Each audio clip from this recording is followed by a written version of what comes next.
Narito tayo ngayon upang matunghayan ang nakakakilig, napaka-sweet at talaga namang sobrang pinakainaabangan ng mga fans na love story ni Kalingap Dan at ni Joy.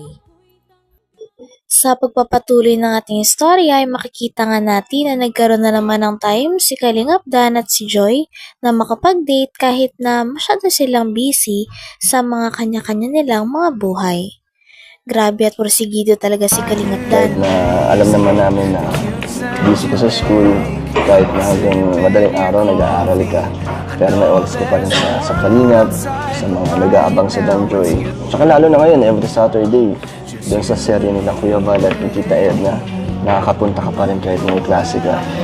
Nandun ka pa din, kaya sobrang nakakabilib ka at nagpapasalamat din ako sa commitment mo sa Kalingap. Talagang Masaya rin mo po kasi sa part ako ng Kalingap. masaya ka na. Hindi ka naman napapagod. Siyempre po, napapagod. Lahat naman po tayo napapagod. Pero pag gusto mo naman yung ginagawa mo at binibigay mo naman yung best mo, masaya ka. Okay po. So masaya din sa sa Masaya ako kasi may napapasaya. sino napapasaya mo? Yung mga viewers. Ikaw napapasaya ka rin nila? Kaya ako, napapasaya ba kita? Oo. Ha? Sa akin ka rin ba kumukuha ng lakas pagpagod ka na? Kasi iba daw na nag-lobat na pag wala yung Danjoy sa buong week. Tapos nakita na nila tayo, full church na sila. Ako ganun din ako kasi nakapagod din yung buong week ko. Pero sa isang ngiti mo lang, nawawala ka gano'n. Yung pagod ko. Ikaw? Ako rin. Ano?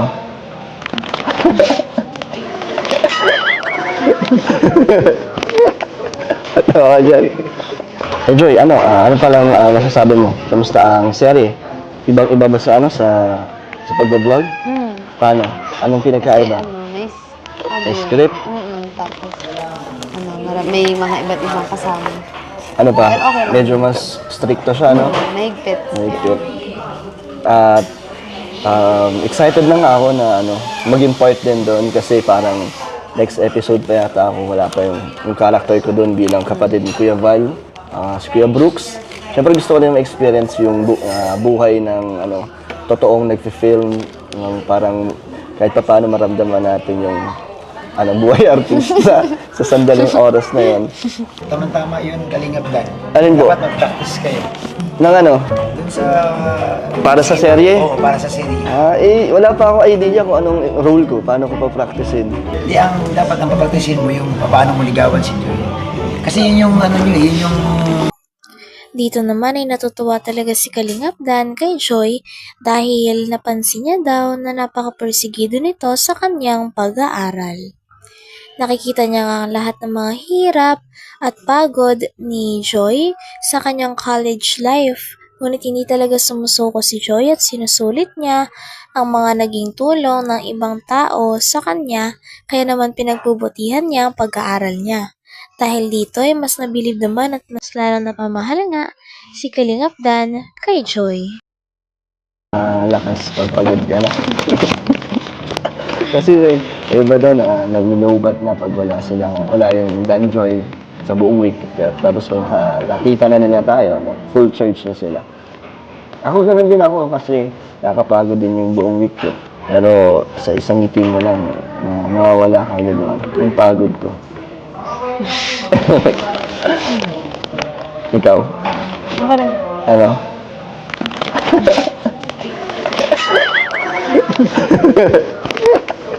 Tawa ka dyan. Joy, ano palang masasabi mo? Kamusta ang serye? Ibang-iba ba sa pag-vlog? Paano? Anong pinagkaiba? May script? Tapos, may mga iba't ibang kasama. Ano pa? Pero okay lang. Medyo mas stricto siya, no? Mahigpit. Mahigpit. At excited na nga ako na maging part din doon kasi parang next episode pa yata ako, wala pa yung character ko doon bilang kapatid ni Kuya Val, si Kuya Brooks. Siyempre gusto ko din ma-experience yung buhay ng totoong nagfi-film, ng parang kahit pa paano maramdaman natin yung buhay artista sa sandaling oras na yun. Tama-tama yun, Kalingap Dan. Alin po? Dapat mag-practice kayo. Nang Dun sa... Para sa serye? Oo, para sa serye. Wala pa akong idea kung anong role ko, paano ko pa practicein. Di dapat ang papraktisin mo yung paano mo ligawan si Joy. Kasi yun yung Yun yung role ko doon. Bilang artista. bilang artista. Kasi, hindi ko na yata, wala yata pagkakaiba yun sa ginagawa ko ngayon doon, pag doon sa serye. Kunti na lang yung mabaguhin mo eh. Kalingap Rab, paano mo yung gagawin ni Kalingap Dan? Ano? Paano yung isiyan niya? Saan? Sa teleserye. Ang ma-practice? Mag-practice daw kasi gano'n eh. Ano bang maganda dito? Ganito lang. Iyaak nila. Oo. Para kung sakaling... Yun ang eksena. Kung sakaling... Madali na. Madali na. Dito pa lang, mag-practice na sila. Siguro maganda, no? Yung parang... si Dan, parang na-disappoint niya si Joy. So, parang Nasaktan si Joy. Ay, grabe. Tapos susuyuin ni, ano? Uy, maganda Parang yun. ganito, kunwari ako si... Sige, paano? Joy. Sampanin siyempre. Joy. Huwag ka nang umalis, Joy. Grabe at sobrang komportable na nga ni Joy at ni Dan sa isa't isa. Napakasaya nga ni Dan dahil kahit busy silang dalawa ay nagagawa pa rin sumipot at magpakita ni Joy sa kanya. Kaya naman sobrang natuwa talaga si Kalingap Rab sa dalawa. Habang tumatagal nga ay parang mas lumalalim na ang tinginan at ang nararamdaman ni Kalingap Dan at Joy sa isa't isa. Pagkasampan, ano sunod doon? Tapos parang nabigla ka lang ba? Uy, Joy, sa'yo rin. Usapan naman natin. Parang ganun. Pero ikaw, Joy, aalis ako niya. Joy, usapan naman natin ito. Tapos pipigilan ko siya. Pipigil. Tapos sige, magpapala siya. Hindi, ayaw ko Magandang eksena. Ikaw maganyan ka ng Joy. Tapos marupok ka sa uli. Take one. Hindi tayo ready. Okay. Lights. Camera. Anong mangyayari? Ikaw muna, parang masabi ka. Mag-usap naman tayo. Sapakin mo na. Katotohanin mo yan ah. Okay. Lights, camera, action, pasok Dan!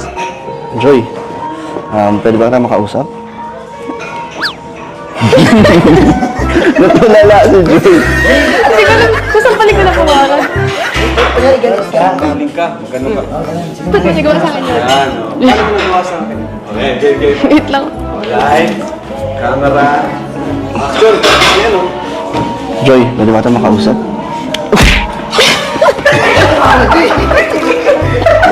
Pipigilan mo. Nakadaming sampal pag ulit na ulit. Ay, pagka-direct si Jin, mas Oo nga, mga sigawan tayo nun. sigawan kayo. Malakas ba? Hindi naman. Apyo, pagkasampal mo, ganyan o. Sinungaling ka. Diba, ngayon? Sigaw. Mag-usap naman tayo. Sigaw mo. Basta likod. Kunwari, matalikod ko, mag-ano ka dito, magkukuha ng kabag mo. Uwi na ako sa amin. Ganun. Huwag kang magtawa. Uy, mag-usap tayo. Alright, okay. 1, 2, 3. Lapitan mo, Dan. Joy, pwede ba kita makausap? Sinungaling ka. Joy, wait lang Joy. Pwede ba kita makausap? Uuwi na ka sa amin. Pwede ba akong mag-explain? Pakinggan mo kasi ako saglit, huwag ka muna umalis. Tara, mag-usap tayo. Umupo ka muna. Kaya lang. Uy, ang galing! Pwede na! Pwede na yun? Pwede na yun? Pwede na? Pwede na yun? Nakaya pala umarte. Nakaya pala umarte. Hanggang dito na lamang muna ang ating nakakilig, napaka-sweet at talaga namang sobrang pinakainahabangan na love story ni Kalingap Dan at ni Joy. Maraming salamat sa inyong panonood. Hanggang sa muli. Bye!